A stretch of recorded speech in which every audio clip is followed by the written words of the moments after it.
अस्सलाम वालेकुम नाजरीन, मैं हूं अयाज मुदखिल और आप देख रहे हैं स्पीक्स यूट्यूब ऑफिशियल और फेसबुक का। नाजरीन, आज की व्लॉग में आपसे बात करूंगा बलूचिस्तान में इंटरनेट की बंदिश के हवाले से, यानी बलूचिस्तान में इंटरनेट सर्विस को बंद क्यों कर दिया गया है, इसकी वजूहत क्या है और ये सर्विस सूबे में कब तक मुअत्तल रहेगी।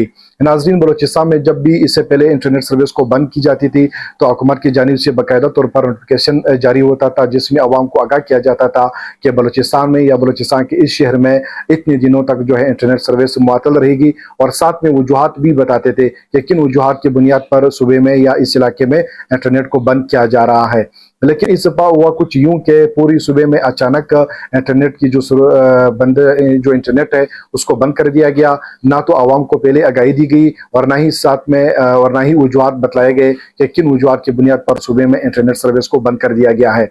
लेकिन कल गवर्नमेंट की जानिब से बाकायदा तौर पर ऑफिशियली एक नोटिफिकेशन जारी किया गया है, जिसमें बताया गया है कि बलूचिस्तान में जो इंटरनेट है वो 21 अगस्त तक मुअत्तल रहेगी। जो इसकी वजूहत है वो मुझे भी पता है, आप लोगों को भी पता है कि किन वजूहत की बुनियाद पर इस सर्विस को बंद कर दिया गया है। यानी due to security concerns, Balochistan में जो सिक्योरिटी की अबतर सूरत हाल है, जिसकी वजह से पूरी सूबे में इंटरनेट को बंद कर दिया गया है। और बताया गया है कि बलूचिस्तान में पिछले साल भी अगस्त के महीने में परतशद्दुद वाक़यात हुए थे, खासकर कराची टू कोयटा कौमी शाहरा पर लोगों को बसों से उतार कर शहीद कर दिए गए थे। और इसके अलावा सिक्योरिटी ऑफिसर्स पर बहुत ज़्यादा हमले हुए थे, जिसके नतीजे में दर्जनों लोग शहीद हो गए थे। तो लिहाजा खदशा ज़ाहिर किया जा रहा है कि इस साल भी या इस दफ़ा भी अगस्त के महीने में तशद्दुद वाक़यात हो सकते हैं, जिसकी वजह से इंटरनेट सर्विस को मुअत्तल कर दिया गया है।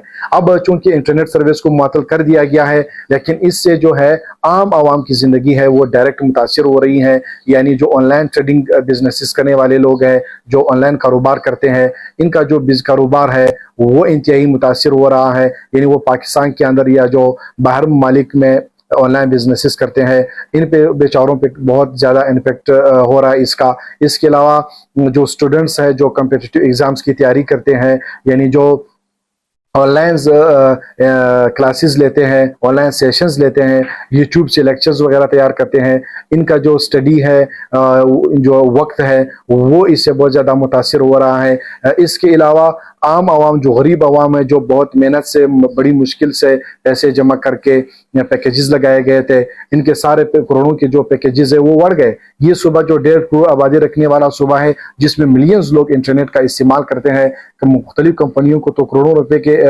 का मुनाफा हो गया, लेकिन जो आम आवाम है इनके पैकेजेस बढ़ गए। इसके अलावा इससे गवर्नमेंट की कारकर्दगी भी मुतासिर हो रही है। यानी गवर्नमेंट के वो सेक्टर्स जहाँ पर इंटरनेट का इस्तेमाल बहुत ज़्यादा है, या वो इदारे जो टोटली इंटरनेट पर डिपेंडेबल हैं, वो भी मुतासिर हो रही हैं। बायोमेट्रिक सिस्टम जो मुख्तलिफ ऑफिस में, हॉस्पिटल्स में इन्होंने लॉन्च किया है, जहाँ पर एम्प्लॉइज आके बायोमेट्रिक लगा के ऑफिस में एंटर होते हैं, जब घर जाते हैं बायोमेट्रिक लगा के, अब कोई पता नहीं चलेगा कौन ड्यूटी पे आया है, कौन नहीं आया है, कौन वक्त पे आया है, कौन लेट आया है।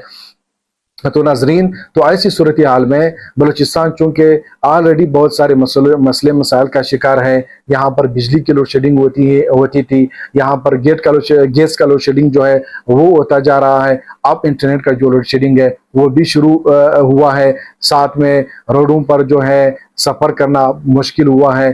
तो अब ऊपर से इंटरनेट का जो मसला है वो बहुत गंभीर होता जा रहा है। तो लिहाजा गवर्नमेंट को चाहिए कि जब भी इस तरह की सूरत हाल हो वो आवाम को पहले आगाही दे, ताकि वो अल्टरनेटिव रिसोर्सेज का बंदोबस्त कर सके, और साथ साथ मोबाइल जो कंपनीज इनको इंश्योर करे कि जिन लोगों से उन्होंने या जिन कस्टमर से करोड़ों रुपए लिए हैं पैकेजेस के मद, या तो उन्हें इनके पैसे वापस कर दे, या जो 21 अगस्त के बाद जब इंटरनेट सर्विस बहाल होगी तो सितंबर के महीने में इनके पैकेजेस को जो है एडजस्ट किया जाए।